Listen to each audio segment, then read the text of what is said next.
Before I tell you what's really happening at Wizard Island, I need you to understand something about Crater Lake. Most people think it's just a beautiful volcanic lake, the deepest in the United States. A collapsed caldera filled with pristine blue water. They're wrong. Crater Lake isn't just deep. It's growing. And the island in the middle, the one that tourists photograph and kayakers paddle to, wasn't always there. It's rising. Getting larger year by year, and beneath nearly 2,000 feet of water, something ancient is pushing it upward from the depths. Are you watching this late at night? Maybe you're planning a Crater Lake visit and want to kayak to Wizard Island. Drop a comment and let me know, because if you've ever stood at the rim and looked down at that impossibly blue water, if you've ever heard sounds coming from the lake that don't match waves or wind, if you've ever felt like the island was watching you, you need to hear this story. What I'm about to tell you might save your life. My name is Morgan Blackwell, and I've been a park ranger at Crater Lake National Park for 5 years. I work primarily on water safety and boat operations, which means I'm responsible for monitoring everyone who enters the lake. In 5 years, I've cleared hundreds of boats for launch, prevented dozens of unsafe water activities, and coordinated 8 rescue operations for kayakers caught in sudden weather changes. And 6 months ago, I lost 5 people to something that the official report calls a tragic kayaking accident with drowning fatalities. But I know that's not what happened. Because I found their kayaks, all 5 of them, pulled up on the shore of Wizard Island, positioned in a perfect circle, paddles standing upright in the volcanic sand like they'd been carefully arranged. But no people, no bodies in the water, no signs of struggle, just empty boats and the sound of singing coming from beneath the surface of the lake. Let me start at the beginning, 6 months ago, on what should have been a routine kayak tour. It was early May, just after the lake had thawed from winter ice. A group of 5 experienced kayakers from Seattle had permits for a guided tour to Wizard Island. Sarah Whitmore was their leader. 35 years old, professional photographer, had kayaked Crater Lake 7 times before she knew the water, knew the weather patterns, knew to respect the sudden storms that could appear on this high-altitude lake. On May 11th, they launched from Cleetwood Cove at 7 a.m. perfect conditions. Clear skies, minimal wind, water temperature at 42 degrees, cold but expected for early season. The plan was to paddle the 1.5 miles to Wizard Island, explore the volcanic cone, take photos, and return by noon. At 8:30 a.m., Sarah radioed in. "This is Whitmore. We've reached Wizard Island, landing on the east shore, weather holding perfect. Planning 1 hour on the island, then return." "Copy that. Check in when you launch for return." "Will do. One thing, though. The island looks different, bigger than last time I was here, and there are structures visible underwater near the shore. Rocks arranged in patterns like walls or foundations, probably just volcanic formations, but they're really distinct. Could be old lava flows. Stay clear of underwater obstacles. Check in at launch." "Roger." At 9:30 a.m., we didn't receive the check-in call. I tried reaching Sarah via radio. No response. Tried her emergency beacon signal was active but stationary on Wizard Island. Not moving. Not indicating distress. Just present. Carlos and I launched the Ranger Patrol boat at 10 a.m., reaching Wizard Island by 10:20. The kayakers' boats were there, pulled up on shore, arranged in that perfect circle, paddles upright, gear still in the boats, water bottles, cameras, life jackets neatly folded, like they'd landed, organized everything carefully, and then walked away. But there was nowhere to walk to. Wizard Island is a volcanic cinder cone, 763 feet tall. The shoreline is visible from all angles. There are no caves, no hidden areas. Nowhere 5 adults could hide or disappear to. We searched the entire island, called their names, used thermal imaging to detect body heat. Nothing. And that's when I heard it. Singing, or chanting, coming from the water, not from the surface, from below, deep below, a sound that resonated through the hull of our boat. Multiple voices in harmony, words in a language I didn't recognize, a melody that was beautiful and terrible and completely impossible at nearly 2,000 feet depth. Carlos heard it too. That's not wind. That's not equipment resonance. That's voices. How is that voices? We reported the situation immediately. Over the next week, search and rescue deployed divers, sonar equipment, underwater cameras. They searched the waters around Wizard Island down to 300 feet, the maximum safe diving depth. Found nothing. No bodies, no equipment, no signs of the kayakers. But the sonar found something else. Structures on the lake bottom, at 1,800 feet depth. Too deep for divers, too dark for clear imaging, but distinct on sonar. Walls, buildings, what looked like an entire settlement submerged beneath Crater Lake, arranged in concentric circles around a central point directly below Wizard Island. The official explanation was that these were natural lava formations, that the volcanic activity that created Crater Lake 7,000 years ago had produced rock structures that resembled buildings that the kayakers had drowned in cold water, their bodies sunk to the bottom, and would never be recovered from the extreme depths. But I'd seen those kayaks arranged in a circle. I'd heard that singing from below, and I'd noticed something else that no one was officially acknowledging. Wizard Island was bigger than it had been the previous year I started measuring, comparing current GPS data to historical surveys, and the numbers didn't lie. Wizard Island had grown. In the past decade, it had increased in surface area by approximately 11%. It was rising, getting taller, expanding outward, like something beneath it was pushing it up from the lake bottom. I pulled every geological survey of Crater Lake going back to when the park was established in 1902, and the pattern was clear. Wizard Island had been growing continuously for over a century. Slowly. Just a few inches per year in elevation, a few feet per year in diameter. Enough that no one noticed year to year. But over decades, the change was undeniable. And there were other changes. The lake's depth was decreasing. Not from evaporation or sediment. The bottom was rising. Particularly in the area directly below Wizard Island. Like the entire lakebed was being pushed upward by geological forces that didn't match any known volcanic activity. I found references to unexplained phenomena documented by researchers over the decades, strange sonar readings that showed movement at depths where nothing should move, reports of sounds coming from the lake that resembled machinery or voices, accounts of objects disappearing underwater that were never recovered, and stories from before the park existed, from the Klamath people who'd lived around the lake for thousands of years. The Klamath had legends about Crater Lake. They called it Gaiwas, Sacred Lake. But they also had another name that was spoken less often, Endakina, the place that rises. They said the lake was the home of powerful spirits, that something lived beneath the water, something ancient that had existed before the mountain erupted and created the caldera, something that was slowly returning to the surface. I needed to understand what those sonar images had shown. Those structures at 1,800 feet, I contacted Dr. Elena Kozlov, a limnologist who'd been studying Crater Lake for 14 years. She was 48, published extensively on the lake's unique ecosystem, and had access to the most advanced underwater imaging equipment available. When I showed her my measurements of Wizard Island's growth, when I explained about the kayakers and the structures on sonar, she went very quiet. Then she pulled up files she'd never officially published. "I've known for years that something was wrong with Crater Lake's geology," she said. "The lakebed shouldn't be rising. There's no volcanic activity that would cause it. No magma intrusion, no gas buildup.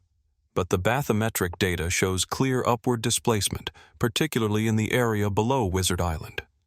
She showed me high-resolution sonar imagery taken during research dives, and what I saw made my blood run cold. Those weren't natural lava formations. They were buildings, ancient buildings, constructed from stone blocks that were too regular, too precisely placed to be volcanic, arranged in patterns that showed deliberate urban planning, streets, plazas, what looked like temples or monuments. "This is a city," I said, "a submerged city beneath Crater Lake." "That's what the imagery suggests, but it's impossible. Crater Lake was created 7,700 years ago when Mount Mazama erupted and collapsed. Before that, this was a mountain. There was no lake, no place for a city to exist. Unless the city predated the lake. Unless it was built before the eruption, and when the mountain collapsed, it was buried under nearly 2,000 feet of water. That would mean people were living here 7,000 years ago, building with stone, creating urban centers. That predates any known civilization in North America by thousands of years. It would rewrite everything we know about human history in this region. Or it wasn't built by humans." She looked at me sharply. "What are you suggesting?" "The Klamath legends say something ancient lived here, something that existed before the lake. What if this city is theirs? What if when Mount Mazama erupted it didn't destroy them? What if it just buried them? And now they're coming back, rising, using Wizard Island as a stairway, a way back to the surface." Elena pulled up more data temperature readings from the lake bottom, chemical analysis of the water, seismic monitoring.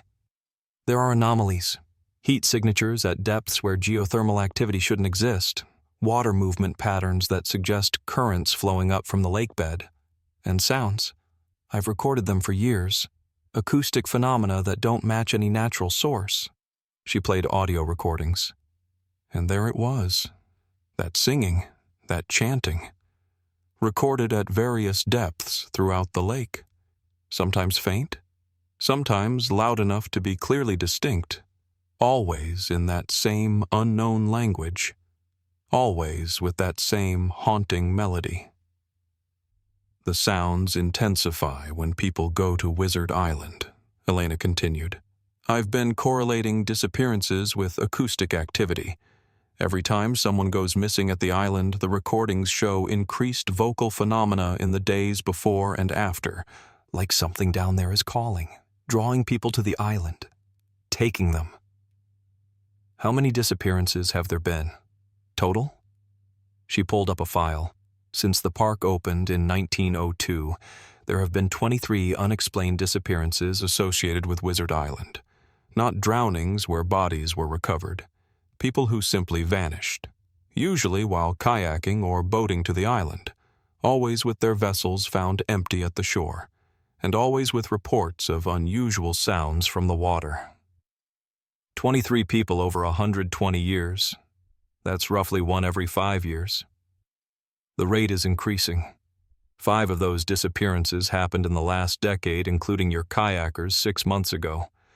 Whatever's down there is becoming more active, more successful at claiming people." Over the next few months, I became obsessed with understanding the pattern. I analyzed every disappearance, every acoustic recording, every measurement of Wizard Island's growth, and I found correlations. The island grew fastest during years with disappearances, like it was feeding on something, absorbing energy or mass from the people it took, and the structures on the lakebed were rising too, getting closer to the surface. In the past decade alone, the highest points of the submerged city had risen over 40 feet.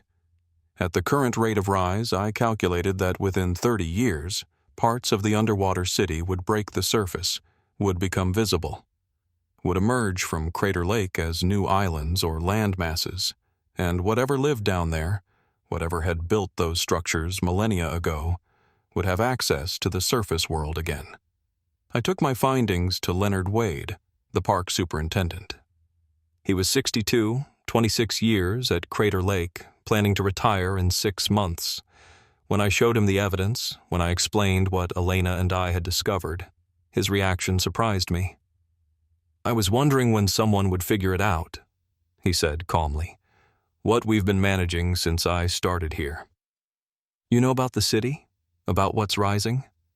Every superintendent has known. It's part of the classified briefing. Crater Lake isn't just a volcanic lake. Something built civilization here before the eruption. Something survived the burial. Something is slowly returning, and people who go to Wizard Island sometimes don't come back because they're being taken, absorbed, used as fuel or sacrifice or currency for whatever exists below. Why keep it secret? Why not close Wizard Island? Ban boats from approaching it? Because Wizard Island is one of our main attractions. Thousands of people kayak there every year, photograph it, experience it. If we announced that an ancient underwater civilization was actively abducting visitors, we'd cause mass panic. The park would be shut down. The lake would become a military or scientific site. Everything we've worked to preserve would be destroyed. So we let people disappear to maintain tourism? Leonard's expression hardened. We try to minimize risk through monitoring and rapid response. We discourage solo trips to the island. We close water access during severe weather. We've saved dozens of people over the years through interventions we can't officially explain. But yes, some people still vanish. Because we can't control what exists at the bottom of a 2,000-foot deep lake, can't negotiate with something that doesn't communicate in ways we understand, can't stop an ancient city from rising toward the surface. Over the following weeks, Elena and I worked to develop a monitoring system that might predict when the underwater presence was most active, when it was most likely to call people to the island. We deployed acoustic sensors at various depths, installed cameras on Wizard Island's shore, set up seismic monitors to detect movement from the lakebed, and the patterns became clear. The singing intensified during new moon periods, the same darkness cycle that affected the Death Valley walkers.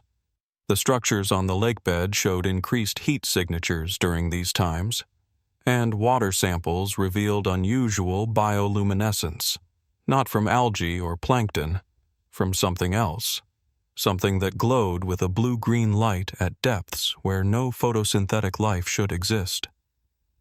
It's not just rising, Elena explained during one of our research sessions. It's waking up. The city, whatever consciousness or entity inhabits it, is becoming more aware, more active. The rise of Wizard Island is a symptom, a physical manifestation of something much larger stirring beneath the lake.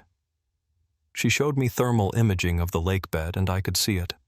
Heat patterns that formed shapes, not random geological venting. Organized, deliberate. What looked like streets glowing warmer than surrounding areas. Buildings outlined in thermal signatures. And at the center, directly below Wizard Island, something massive. A structure or entity that radiated heat in pulses like a heartbeat, like something breathing. What is it? What's at the center? I don't know. The imaging can't penetrate deep enough, but based on acoustic reflection, it's large, at least 200 feet in diameter, and it's hollow, or partially hollow, like a chamber or vessel. And the singing comes from there, from whatever exists inside that central structure. We needed to see it, needed to understand what we were dealing with, but conventional diving couldn't reach those depths. The pressure at 1,800 feet would crush a human instantly. We'd need specialized equipment, remote-operated vehicles, deep-sea robotics that the Park Service couldn't afford and couldn't justify without revealing what we were really investigating. Then, in late September, we got an unexpected opportunity. A team of deep-sea researchers from Woods Hole Oceanographic Institution requested permits to study Crater Lake's unique depth ecology. They had an ROV rated for 2,000 feet, had funding for a 2-week study, and they were specifically interested in the thermal anomalies Elena had documented. We approved their permits immediately, and when they arrived in early October with their equipment, Elena and I made sure to be present for every dive, to see what their cameras would reveal when they reached the structures we'd been monitoring for months. The first dive went down on October 7th. The ROV descended through crystal clear water, past 300 feet where sunlight faded, past 600 feet where darkness became absolute, past 1,200 feet where the pressure was enough to implode most equipment. And at 1,780 feet, it reached the city. The cameras showed it in perfect clarity. Stone buildings, dozens of them, constructed from blocks that were too precisely cut to be natural walls that stood 20, 30, 40 feet tall despite being submerged for over 7,000 years. Streets paved with stones arranged in geometric patterns, plazas with what looked like fountains or monuments at their centers, and everywhere that blue-green bioluminescence, glowing from windows, from doorways, from cracks between stones, like the city was lit from within, like something lived there still, something that produced light in the absolute darkness of the lake bottom. The research team was stunned. "This is impossible," their lead scientist said. "This level of construction, this preservation, this shouldn't exist here. This shouldn't exist anywhere in North America from this time period." "Keep going," I said. "Get to the center, to the structure below Wizard Island." The ROV navigated through streets that had been empty for millennia past buildings that showed signs of deliberate architecture. Windows, doors, roofs that had partially collapsed but still retained their original shapes, and all of it covered in a thin layer of sediment that the bioluminescence penetrated, creating an eerie glow throughout the underwater city. Then they reached the center, and we saw it, the structure that thermal imaging had shown. But it wasn't a building, it was a pyramid, a massive stepped pyramid constructed from black stone that reflected the ROV's lights in strange ways, 230 feet tall from base to peak, the peak reaching to 1,650 feet below the surface, only 1,290 feet from the lake surface, and the peak was pointed directly at Wizard Island above. "The island is directly over the pyramid," Elena whispered. "That's not coincidence. The pyramid is pushing the island up, or the island is the top of the pyramid, or they're connected somehow." The ROV circled the structure, and we could see openings, doorways leading into the pyramid's interior. And from those doorways, the bioluminescence was brightest and the singing was loudest. The acoustic sensors on the ROV picked it up clearly. Multiple voices, dozens of voices, all harmonizing in that unknown language, all coming from inside the pyramid. "Take it inside," I said. "We need to see what's in there." The research team hesitated. "We're not authorized to enter structures. Our permit is for observation and documentation only." "I'm authorizing it. As Park Service representative, we need to understand what this is." The ROV approached the nearest doorway. The opening was large enough to accommodate the vehicle easily, and as it passed through the threshold, the bioluminescence intensified. The interior walls were covered in it, coating every surface, glowing bright enough that the ROV's lights were almost unnecessary, and the walls were covered in carvings. Images, symbols, depicting what looked like the pyramid's construction, showing figures that were humanoid, but not quite human. Taller, more elongated, with features that suggested something between human and something else. Building the pyramid, building the city, performing rituals around a central chamber.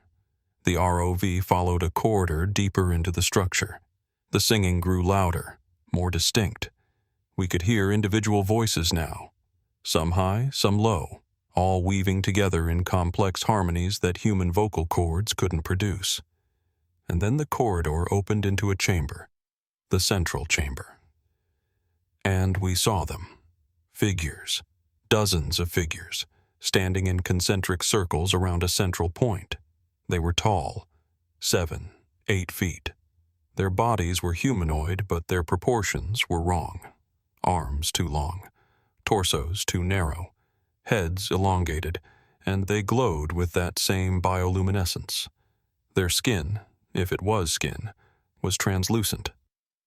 We could see internal structures, not organs exactly, more like networks of light, pathways of energy flowing through their bodies, and they were singing.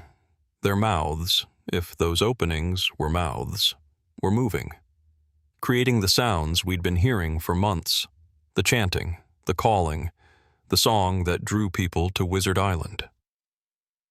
"What are they?" someone in the research team whispered.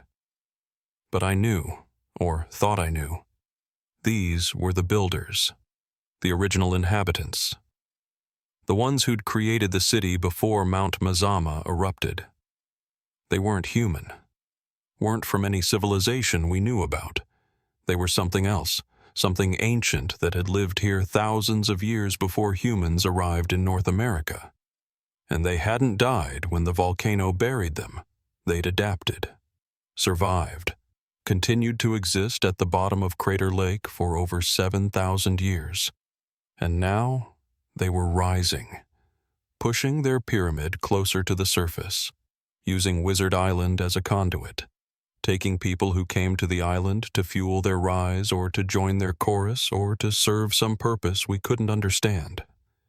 As we watched through the ROV cameras, one of the figures turned toward the vehicle. Not its whole body, just its head, rotating in a way that was too smooth, too fluid, and where its eyes should have been, there was just more of that glowing light, bright, focused, looking directly at the camera, and it raised one of its elongated arms, pointed at the ROV, and every other figure in the chamber turned, all of them looking, all of them pointing. And the singing changed, became louder, more urgent, more aggressive. "Get out," I said. "Pull the ROV out now." But it was too late. The figures moved, not walking, flowing, like they were swimming through the air. They surrounded the ROV. Their glowing hands touched the vehicle, and the cameras began to fritz. Static, distortion, brief flashes of the figures' faces close to the lens, too close, examining, studying. And then the feed went dark. The ROV's telemetry showed it was still operational, still receiving power, but no video, no images, just audio. And through the audio, we heard them, heard the figures singing directly into the microphones, heard words that might have been language or might have been something else entirely. And beneath the singing, I heard other voices, human voices, familiar voices. Sarah Whitmore. The kayakers who'd disappeared 6 months ago. They were there, in the chamber, singing with the ancient figures, their voices integrated into the chorus, like they'd become part of whatever existed in that pyramid. The research team pulled the ROV back. It took 20 minutes to retrieve it from the depths, and when it finally surfaced, when they pulled it onto the boat, it was covered in that bioluminescent substance, glowing, warm to the touch despite coming from 42-degree water, and carved into its hull were symbols, the same symbols we'd seen on the pyramid walls, deliberately marked, intentionally placed, like the figures were sending a message, a warning, or a declaration. The research team packed up the next day, claimed equipment malfunction, said their results were inconclusive, said they needed to return to their facility for analysis. But I saw their faces, saw the fear. They'd seen something that science couldn't explain, something that challenged everything they understood about history and biology and what was possible in the depths of a volcanic lake. Elena and I analyzed the footage obsessively, studied every frame of the figures, every symbol on the walls, every detail we could extract. And we reached a terrifying conclusion.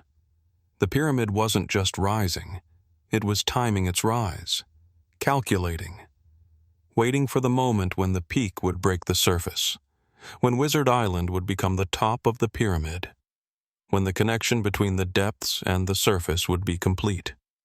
And based on current rate of rise, that would happen in approximately 18 months. Not 30 years like I'd originally calculated. The rise was accelerating, growing faster, like the figures in the chamber were pushing harder, putting more energy into bringing their structure to the surface. And every person they took, every kayaker who disappeared, seemed to speed the process. We took our findings to Leonard, showed him the footage, explained what was coming, and he made a decision that surprised both of us.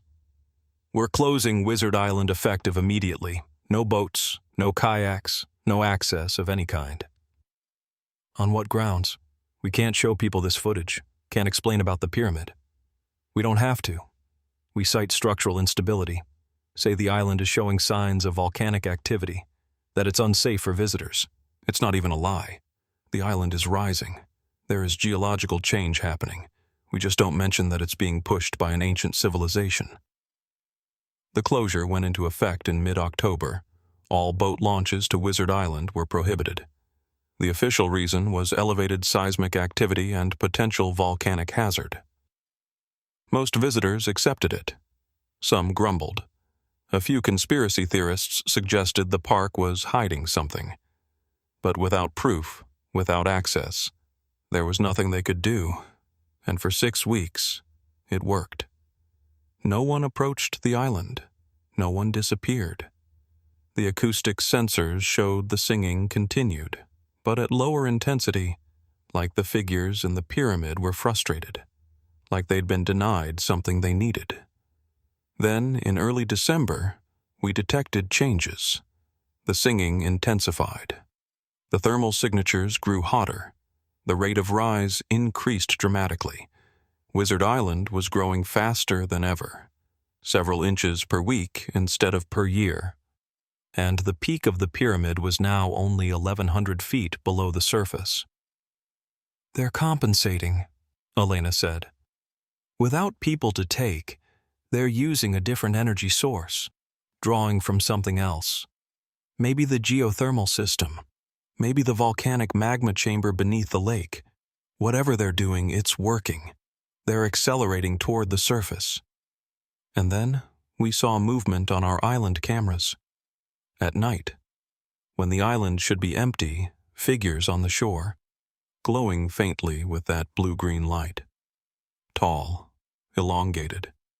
The same figures from the pyramid chamber, but on the surface now, walking on Wizard Island, like they were testing, seeing if they could exist in the open air. Preparing for when the pyramid fully emerged, Carlos and I watched the nighttime footage with growing dread. The figures appeared around 2 a.m. every night. Usually 3 or 4 of them, they would emerge from the water on the island's eastern shore, the same place where the kayakers always landed. Would stand at the water's edge for hours, not moving much, just existing, glowing faintly in the darkness. "What are they doing?" Carlos asked. "Why come to the surface at all if they've survived underwater for thousands of years?"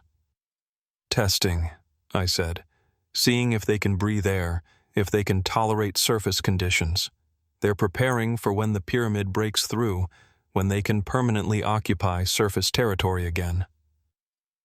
"Can they survive up here? Are they adapted for land?" "I don't know. But they built the city before the eruption, before it was submerged. They were surface dwellers originally. Maybe being underwater was temporary. Maybe they've been waiting 7,000 years to return to land." Over the next few weeks, the figures became bolder. They started walking further inland on Wizard Island, climbing the volcanic cone, reaching the crater at the summit, and they started appearing during twilight hours, not just deep night, like they were adapting to light, building tolerance. And the singing grew louder. We could hear it from the rim of Crater Lake now, not just through underwater sensors. The sound carried across the water resonated through the caldera. Tourists started reporting it, asking what the strange music was, where it came from.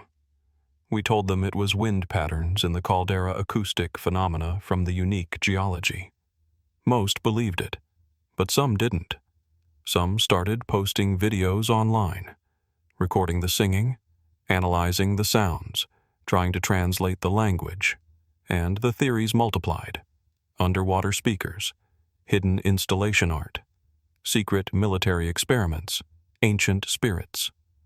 None of them guessed the truth, that an ancient non-human civilization was rising from the depths, that Wizard Island was the peak of their pyramid, that in less than 18 months they would reach the surface completely. In mid-December, Elena detected something new. "Morgan, you need to see this. The pyramid isn't the only thing rising. The whole city is lifting. All the buildings, all the structures, like the entire lakebed in that area is being pushed upward." She showed me the latest bathymetric scans, and she was right. The city that had been at 1,780 feet was now at 1,550 feet. A rise of over 200 feet in just 6 weeks, and it was accelerating. The structures were moving upward faster every day. At this rate, parts of the city will break the surface within 6 months, the pyramid in 3 months. We're not looking at 18 months anymore. We're looking at spring, maybe early summer at the latest. What happens when they surface? When the city is exposed?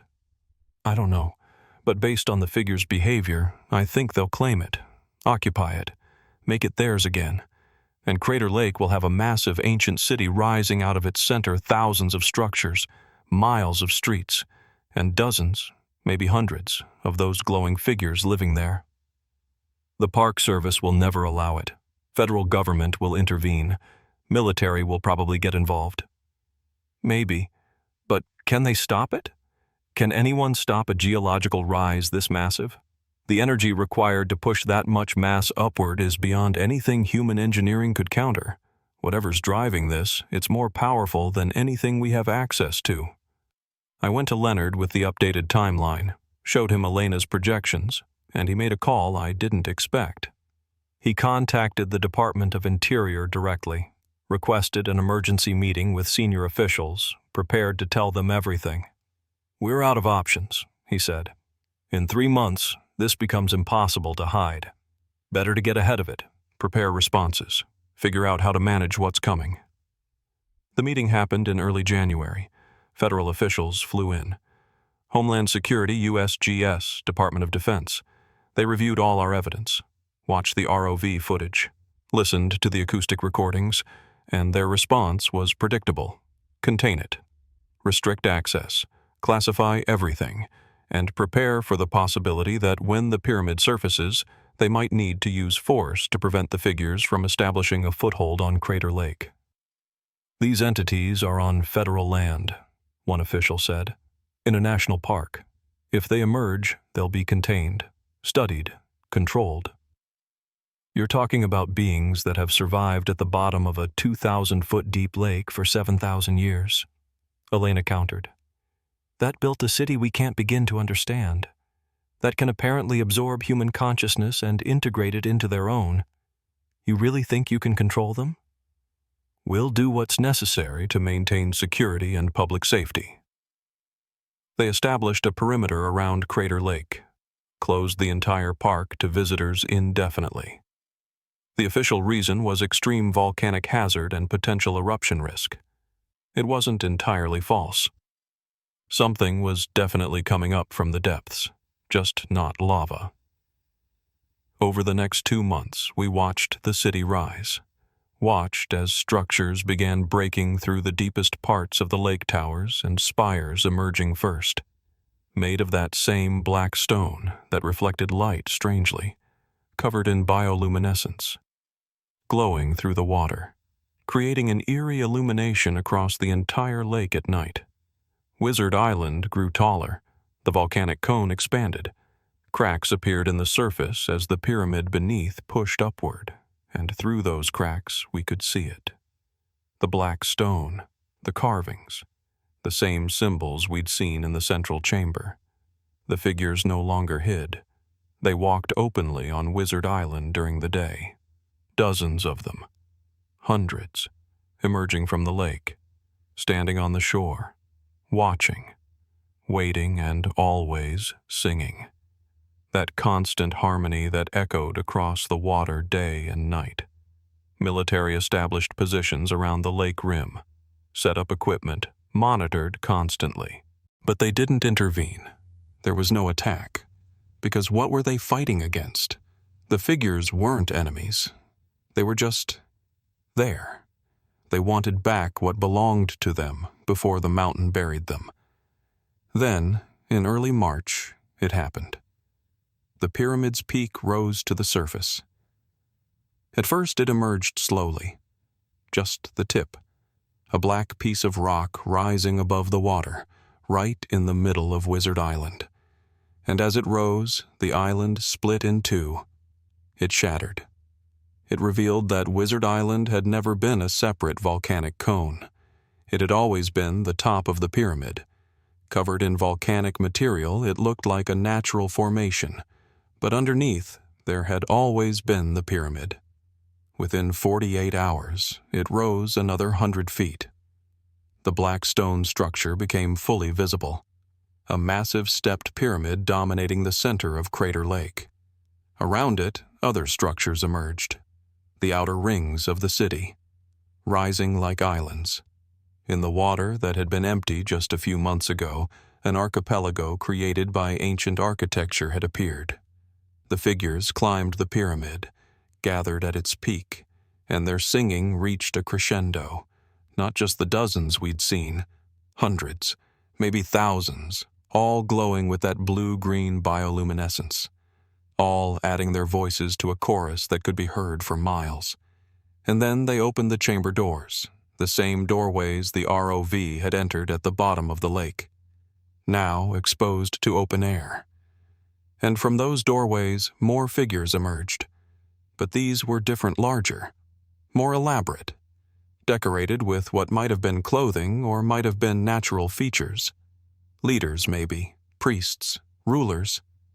And among them, walking out of the pyramid as if they'd always belonged there, were the missing people. Sarah Whitmore, the other kayakers from 6 months ago, the 23 people who'd disappeared over the decades, all of them glowing like the figures. All of them changed. Taller, thinner, features becoming more elongated, skin taking on that translucent quality. They weren't dead. They'd been transformed, integrated, made part of whatever the figures were. And they looked content. Happy even. Like they'd found something in the depths that was better than the surface world they'd left behind. I was watching from the rim with Carlos and Elena when we saw Sarah. She was standing near the pyramid peak, looking up at the sky like she hadn't seen it in months. And then she looked toward the rim, directly at where we were standing 2 miles away. And I swear she saw us, recognized us, and smiled. "They're not prisoners," Elena whispered. "They're converts, willing participants. How is that possible? How can humans survive what they went through? Maybe the figures can change us, adapt us, make us more like them. Or maybe..." She paused. "Maybe they're offering something. Knowledge, experience, a way of existing that's different from what we know and some people accept." The federal response was paralyzed. No one knew how to handle a situation where an ancient civilization had returned and wasn't attacking, wasn't threatening, was just existing in the middle of a national park. Military couldn't justify force against beings that weren't hostile. Scientists wanted to study them but couldn't approach without permission. And the figures weren't communicating, weren't acknowledging human presence at all. They simply continued their work. Continued raising their city, continued singing. And slowly, carefully, they began expanding beyond the pyramid. Buildings rose in the shallower areas of the lake. The city spread outward. Within weeks, it covered square miles. An entire ancient metropolis emerging from water that had hidden it for millennia. And the figures moved through it like they'd never left. Like 7,000 years underwater had been just a brief interruption. Tourists started gathering at the closed park boundaries. Thousands of people wanting to see, wanting to witness, wanting to understand. And some started trying to approach, to reach the water, to get to the city. like they were being called the same way the kayakers had been called. Park Service and military had to establish multiple perimeter layers, had to physically prevent people from entering Crater Lake, because the singing was spreading, getting louder, reaching further, and anyone who heard it too long, who listened too closely, started showing the same behavior, started walking toward the water, started wanting to join. I felt it too. That pull, that call. The singing wasn't just sound. It was communication. It was offering, promising something we didn't have words for. A different way of existing, a different kind of awareness. And part of me wanted to accept, wanted to walk down to the shore, wade into the water, find the figures and ask them to change me too. But I resisted, forced myself to stay back, to remember my purpose. I was here to protect people, to understand what was happening, not to join it. In late April, the figures made contact, not with words, but with action. They constructed a pathway, a bridge of black stone that extended from the pyramid to the original boat launch at Cleetwood Cove, creating a physical connection between their city and the shore, creating access. And they placed one of the transformed humans at the shore, and Sarah Whitmore. She stood there for 3 days, just waiting, until finally, despite military orders, despite warnings, I walked down to meet her. She looked the same but different, still recognizably Sarah, but taller by almost a foot, features elongated, skin glowing faintly, eyes that reflected light wrong.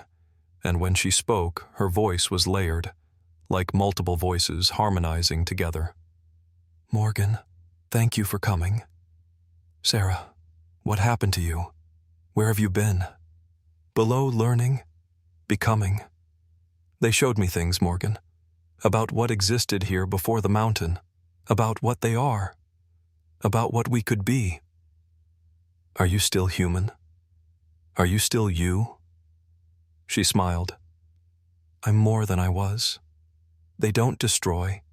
They integrate, add to, expand. I remember everything from before, but now I understand so much more. And they want to share that, want to offer it to anyone who's willing to accept. Why are you here? What do you want? To explain, to ask permission. They're returning to the surface, reclaiming their home. But they don't want conflict, don't want to displace or harm. They want to coexist, to share this place, to teach us what they know if we're willing to learn. The federal government won't allow it. They'll see you as a threat, as invaders. We're not invading. We were here first.